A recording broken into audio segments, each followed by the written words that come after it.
Sabe aquela questão de português que parece que tem duas, às vezes até três respostas certas? Pois é, muitas vezes a diferença está numa única palavrinha, a conjunção. Dominar esse assunto não é só sobre gramática, não, hein? É a chave para a interpretação de texto e para garantir aqueles pontos que fazem toda a diferença no concurso. Bora desvendar isso de uma vez por todas? Pensa comigo nessa pergunta.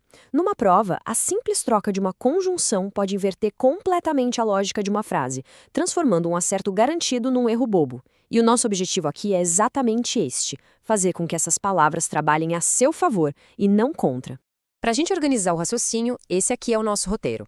A gente começa com o básico, o que são as conjunções. Depois a gente mergulha nos dois grandes times, as coordenativas e as subordinativas. Aí vem a parte mais legal, as armadilhas de prova. E para fechar, aquele resumão estratégico para fixar tudo na memória. Beleza, então. Vamos começar do começo. O que, afinal de contas, é uma conjunção e por que ela é tão, mas tão decisiva assim? A definição tá aí, bem clara. Primeiro, é uma palavra invariável, ou seja, ela não muda, não tem feminino nem plural. A missão dela é uma só: conectar. Pode ser ligando duas palavras ou duas orações inteiras. Mas o mais importante é isso aqui: ela estabelece uma relação de sentido. A analogia do cimento da frase é simplesmente perfeita, porque é a conjunção que dá liga, que garante que o texto faça sentido. Agora, vamos conhecer o primeiro grande grupo, as conjunções coordenativas. O próprio nome já dá uma pista. Elas coordenam, ou seja, colocam lado a lado orações que são independentes. Cada uma tem seu sentido completo. Pensa assim: eu estudo. Faz sentido, né? Eu trabalho. Também faz sentido. As coordenativas vão unir essas duas ideias que vivem muito bem sozinhas. E dentro desse time, as mais tranquilas de entender são as aditivas. O nome já entrega tudo, né? A função delas é exatamente essa: somar, adicionar uma ideia na outra, sem mistério. E aqui estão as principais. O é, claro, é o clássico. Já o nem é como se fosse um e não. Ele adiciona uma negação. E essas expressões como não só, mas também, servem para dar ainda mais força para essa ideia de soma. Por exemplo, ele não só estuda, mas também trabalha. Uma coisa mais a outra. Simples assim.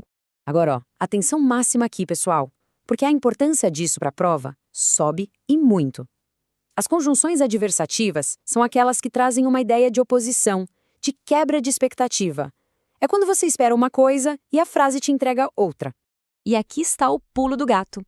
Para efeito de prova, pode tratar todas essas palavras como sinônimas. É muito comum a questão pedir para trocar mas por entretanto ou porém por contudo. Na esmagadora maioria das vezes, o sentido vai ser o mesmo. Então, decora essa listinha, porque ela vale ouro. E esse exemplo aqui mata a charada. A primeira parte, estudou muito, cria na nossa cabeça uma expectativa, né? A gente espera que a pessoa tenha passado. Aí vem o contudo e pá! Quebra tudo, trazendo a ideia oposta. Não passou. É exatamente esse contraste que define as adversativas. Beleza, agora a gente muda de inverso. Vamos para as subordinativas. Aqui a lógica é outra. Se antes a gente tinha orações independentes, agora a gente tem uma relação de dependência. Uma oração vai precisar da outra para fazer sentido. Se eu chego e falo do nada, porque choveu, a frase fica solta no ar, né? Ela depende de uma oração principal antes. Agora, olha que interessante essa comparação, porque é aqui que as bancas adoram criar confusão. A causal, com o porquê, indica o motivo. A causa de eu não ter saído foi a chuva. Ponto. Já a concessiva, com o embora, mostra um obstáculo que não foi forte o suficiente para impedir a ação. Apesar da chuva, eu saí. Percebe a diferença de lógica? Uma justifica a ação ou a falta dela. A outra mostra que a ação aconteceu apesar de um problema. Outro tipo muito comum que aparece direto nas subordinativas são as condicionais. O nome também já ajuda. Elas criam uma condição, uma hipótese para que a ação principal aconteça. Se estudar, passará. A aprovação está condicionada ao estudo. Simples e direto. Chegamos! Essa é a parte que todo mundo estava esperando. Aqui a gente vai direto nas pegadinhas, naqueles detalhes que separam quem passa de quem fica pelo caminho. Vamos ver o que as bancas preparam pra gente. Essa aqui é a armadilha número 1, a campeã de erros. Confundir mas com mais. A dica para nunca mais errar tá na tela e é infalível. Se der para trocar por porém, é mas, com S. Se for o contrário de menos, é mais, com I.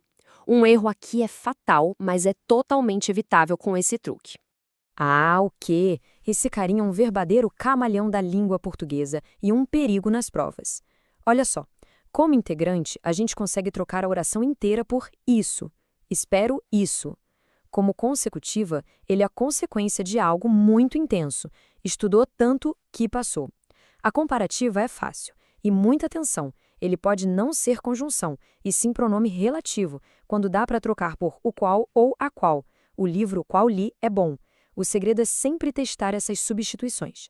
E a vírgula, hein? Onde que ela entra nessa história toda? O uso da vírgula com as coordenativas segue umas regrinhas bem diretas. A regra de ouro é, antes das adversativas como mais, das conclusivas como logo e das explicativas como pois, a vírgula é obrigatória. Já com é de adição, a regra geral é não usar. Memorizar esses 4 passos aqui já resolve 90% das questões sobre isso. E agora, para a gente fechar com chave de ouro e garantir que tudo isso ficou gravado na memória, vamos para o nosso resumão final. Pensa nisso aqui como a sua cola do bem, para dar aquela última olhada na véspera da prova. E aqui está o nosso mapa da mina. Esse quadro é uma ferramenta poderosa. Ele junta o tipo da conjunção, a função dela e um exemplo claro. A gente viu as aditivas somando, as adversativas criando oposição, as conclusivas que fecham uma ideia, estudei, logo passei. Relembramos a diferença crucial entre causal e concessiva. Vimos a condicional e também a final, que mostra o objetivo, estudo para que passe. Usar essa tabela para revisar é uma forma super eficaz de não esquecer mais. E para a gente terminar, fica aqui uma provocação. Depois de tudo que a gente viu, qual é o seu ponto fraco? Onde você sentiu que a coisa apertou um pouco mais? É na diferença entre causal e concessiva? São as 1001 utilidades do que? Identificar essa área e focar seus estudos nela essa semana é o que vai transformar informação em aprovação. Pensa nisso.